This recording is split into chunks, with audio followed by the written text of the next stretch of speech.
Hawks commander says imposter officers appeared at KT Malef raid. Who are they and why? 20 million rand cocaine bust in Midrand.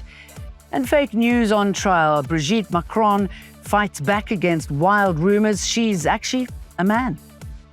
Hello, I'm Jane Dutton. EWN, in touch, in tune, and independent. Parliament's ad hoc committee probing police corruption is trimming its lengthy witness list. There's some other witnesses we of the view are not either necessary or that there's a need for them to give us information. He says Senzo Mkunu's chief of staff, Cedric Nkabinde, remains key and will be called next month. Nkabinde, the name has cropped up repeatedly, is an important witness, and we've proposed calling Nkabinde on 13 and 14 November. The committee also wants Brian Mogotsi to answer claims he influenced the disbandment of the political killings task team. The Madlanga Commission has heard that police found firearms at the home of alleged criminal Katiso KT Molefe. Former task team member Captain Maxwell Wanda testified this morning describing the December raid that led to Molefe's arrest for the murder of Vereeniging engineer Armand Swart. Swart's company had reportedly exposed corruption in a Transnet tender linked to Molefe's nephew, Lucky Molefe. He is still on the run. He also showed us before we entered the house, he showed us just a fleet of cars. And then amongst those cars, there was that one white BMW that I mentioned earlier on, that on the back seat had a rifle bag with 3 or 4 rifle magazines loaded with ammunition. Testifying before the Madlanga Commission as well, head of the Hawks Tactical Operations Unit, Brigadier Lesiba Makwena, addressed claims that Hawks members tried to block Malefe's arrest. It's alleged the officers were sent by former Hawks head Godfrey Lebeya to interfere in the operation. When the DIFCOM General Mpodo gave me instruction, he clarified everything to say members there, alleging from the Hawks and then alleging to be with our national head, General Lebeya. But when I instructed the member, I said them to go and verify who are those members that are there and to confirm if it's a legit police operation. The family of a Mamelodi man shot in an attack that killed 2 young women says he's been left severely wounded. 27-year-old Desmond Senong was shot reportedly in his private parts early Sunday morning. The shooter is believed to be the same man who killed cousins Tsiamo and Baleseng Moramacha. The women were found dead meters from their home after a night out in Mamelodi East. 38-year-old Tebogo Mnisi appeared in court on 2 murder and 1 attempted murder charge.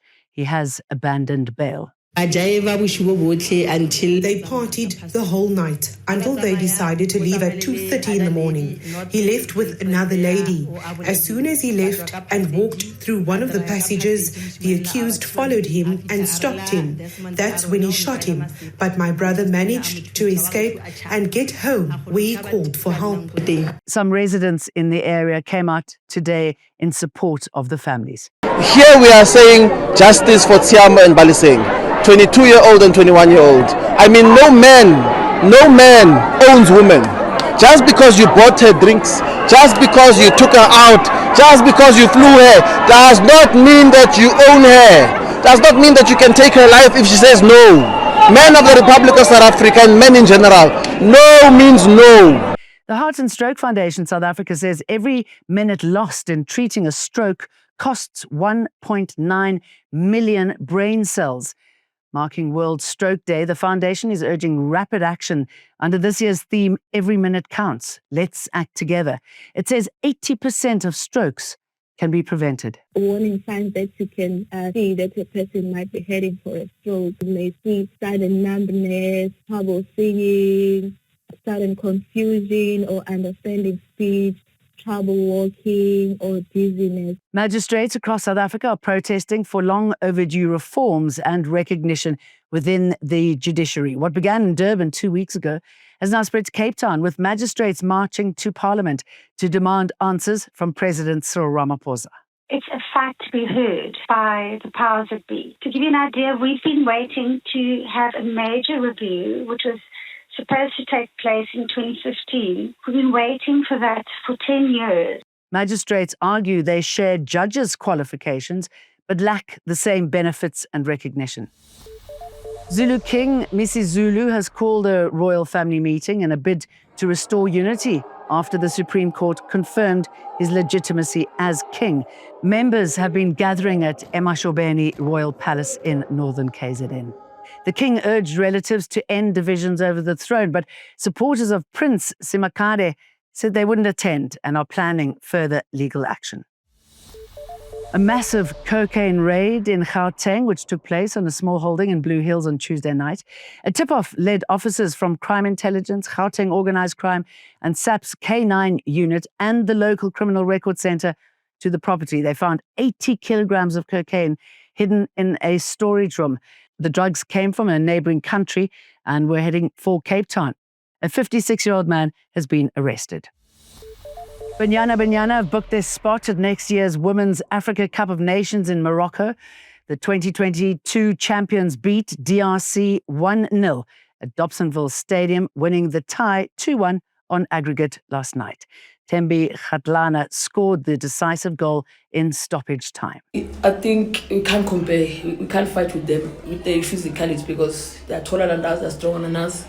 But our strength is combination play, and at times we look good where we're on the ball. At times it worked playing behind so that the team can run, but most of the time we were playing that long ball, they were winning all those balls because of their physicality and they are strong aerially. The 2026 WAFCON carries extra weight, with the top 4 teams earning automatic qualification for the 2027 Women's World Cup in Brazil. Now, you thought we were brazen here in South Africa. Watch these bulldozer bandits. Robbers in the UK have been caught on camera using a digger to rip an ATM straight out of a wall. Residents watched the heist unfold, hearing the digger's reverse beep as the thieves worked. The crew reportedly moved with such precision that neighbours called it, quote, almost legitimate. While the police arrived soon after, it's unclear if anyone has been arrested. And the trial of 10 people accused of spreading false rumours about France's First Lady, Brigitte Macron, has begun in Paris. The case centres on claims circulated online that she was born male and later transitioned. The accused include a teacher, computer scientist, an elected official, and a self-proclaimed medium. Macron's daughter, Tifaine, gave emotional testimony saying the rumours had made normal life impossible and caused deep harm to their family. If you want to watch us again, don't forget to download the EWN app. EWN, in touch, in tune, and independent.